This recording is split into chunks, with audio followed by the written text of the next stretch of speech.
अस्सलाम वालेकुम everyone, I hope you all are fine and doing good. आज हम बात करेंगे ईद उल अज़हा के ओकेजन के ऊपर जो economic activity of 500 billion rupees generate हुई है in the economy of Pakistan, उसके बारे में हम बात करेंगे।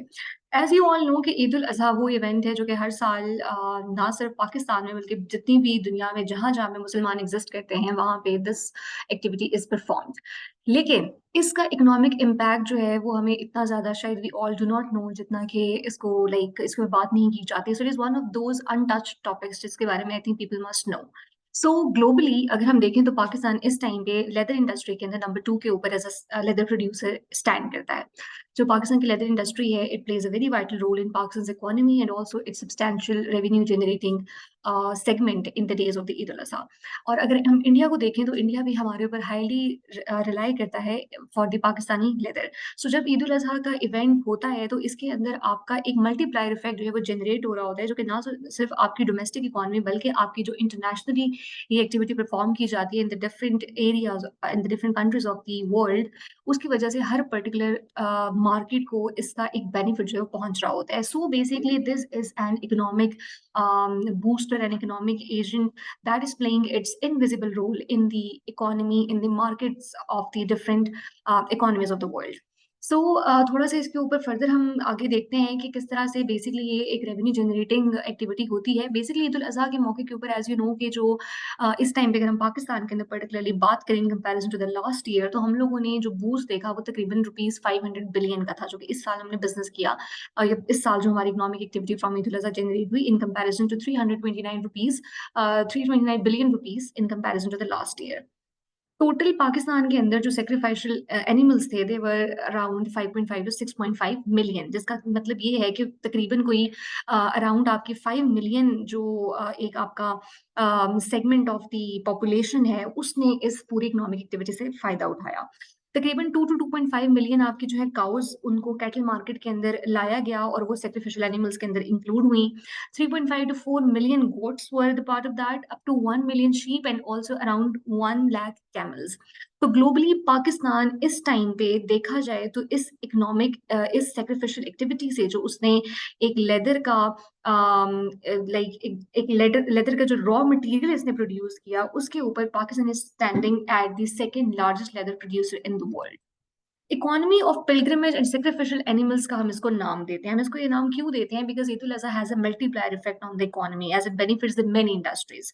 इसी तरह से जब आपका हज परफॉर्म हो रहा होता है तो वो भी आपका ना सिर्फ सेक्रीफाइस ऑफ एनिमल की वजह से उसका एक इम्पैक्ट इकोनॉमिक इकोनॉमिक इम्पैक्ट है, बल्कि उसका एक और भी इकोनॉमिक इम्पैक्ट है जो कि हम लोग देखते हैं कि जब आपके लोग यहाँ से ट्रैवल अराउंड करते हैं दूसरे कंट्री के अंदर उन्होंने जाना है, they have to perform this religious tourism to Makkah and Medina when they reach. So there is basically not only the generation of the billions of dollars worth of economic activity in that particular city of Makkah and Medina, but also in the rest of the world as well.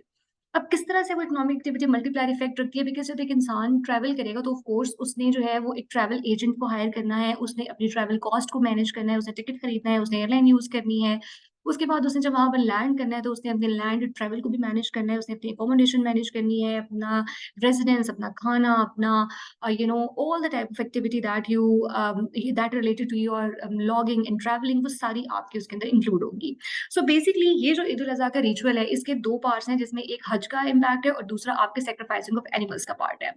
जो economic benefit हज से हमें मिल रहा होता है वो इस तरह से होता है कि आपकी जो इकोनॉमिक एक्टिविटी जनरेट होती है उससे बेनिफिट होता है आपका ट्रेवल एजेंट, आपके restaurants, food industry, porn companies, क्योंकि जब आपने बाहर जा रहे हैं तो आपने रोमिंग भी लेनी है। सो ऑफ कोर्स आपके पॉर्न कंपनीज भी इससे इम्पैक्ट होंगी, उनके ऊपर भी अच्छा इम्पैक्ट आएगा।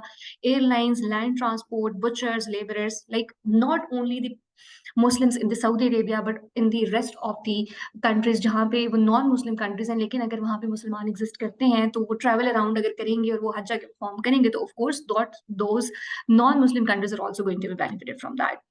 ये जो हमारे इकोनॉमिक बेनिफिट सेक्रीफाइस के हैं उसके अंदर हमें पता है कि एक तो आपकी जो डायरेक्ट इम्पैक्ट है वो ये होता है कि आपके जो अंडर न्यूट्रिशन बहुत सारे लोग होते हैं जिनको पूरा साल मीट की प्रोविजन जिनके लिए नहीं होती इजी, वो इससे डायरेक्ट इम्पैक्ट होते हैं। ह्यूज इकोनॉमिक एक्टिविटी जनरेट होती है बहुत सारी अपस्ट्रीम और डाउनस्ट्रीम इंडस्ट्रीज के अंदर throughout the year. Now I will also tell you what are the upstreams and what are the downstream industries. इसी तरह से आपके मिलियंस ऑफ लेबरर्स जो होते हैं, उनको इस मौके के ऊपर जॉब्स मिल रही होती हैं, वो यहाँ से अर्न कर रहे होते हैं इस ओकेज़न से। इसी तरह से जो आपकी अंडर नरिशमेंट है, वो भी यहाँ से सूट होती है। बाकी इम्पैक्ट्स के अंदर ऑफ कोर्स जब आपके एनिमल्स जो हैं, उनकी ट्रेडिंग हो रही होगी, तो आपका लाइफ स्टॉक का जो एक साइकिल है, वो दोबारा से रन होगा और आपकी जो एग्रीकल्चरल एक्टिविटी है, उसके अंदर जो इसका ओवरऑल शेयर होता है, that also keeps on increasing.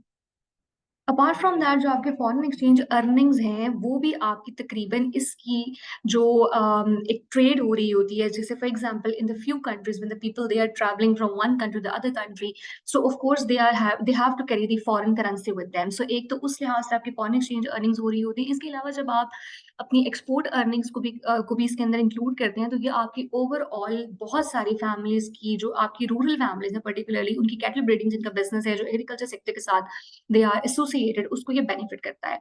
Similarly जो आपकी हायर डिमांड होती है लाइफ स्टॉक की, उसको भी आपने हर लिहाज से हर आने वाले ईयर के लिए उसको अकॉर्डिंगली मैनेज करना होता है। जैसे पाकिस्तान के अंदर हम लोगों ने देखा कि जो लाइफ स्टॉक की डिमांड थी फॉर ईद उल अज़हा, उसको अगर सामने रखा जाए, तो there were the number of the events which also occurred, जिससे आपकी जो लाइफ स्टॉक की सप्लाई थी, उसके अंदर कट ऑफ आया। फॉर एग्जाम्पल हमारे फ्लड्स आए, हमारा 9 मई का इंसिडेंट हुआ। इसके अलावा there there must be some other factors as well, जिसकी वजह से जो कि कॉस्ट का भी हम एलिमेंट बीच में इंक्लूड करें, तो वी फाइंड आउट कि there was disrupted supply of the livestock for the Eid ul Azha. So accordingly जो मल्टीप्लायर इफेक्ट है ईद उल अज़हा का, वो हमें नज़र आता है कि हमें हर एक इंडस्ट्री ने मल्टीपली इसको जो है वो मल्टीपल वेज के अंदर इसको एंजॉय किया है। इसके जो बेनिफिट्स हैं, अगर हम इसको थोड़ा-सा एलैबोरेटिवली देखें, तो of course it has impacted your leather, livestock, transport, farming, tanning, footwear, garments, gloves, shoes, uppers, directly and indirectly इसने सारी की सारी इंडस्ट्रीज को इम्पैक्ट किया है। So this is how actually we have seen and utilized कि जो ईद उल अज़हा है, वो सिर्फ और सिर्फ एक इवेंट नहीं है, बल्कि इसका एक मल्टीप्लायर इम्पैक्ट है इकोनॉमी के ऊपर, जिससे ना सिर्फ आपका एक सेगमेंट ऑफ सोसाइटी, बल्कि multiple segments of society are not only associated, but they get impacted in a positive way. So I hope कि आपको ये सुन के और ये लेक्चर आपके लिए बहुत यूजफुल हुआ होगा, because I think that it is the topic is the one that is one of the untouched. So I hope it is it's beneficial for you, and I wish you all very good luck. Thank you.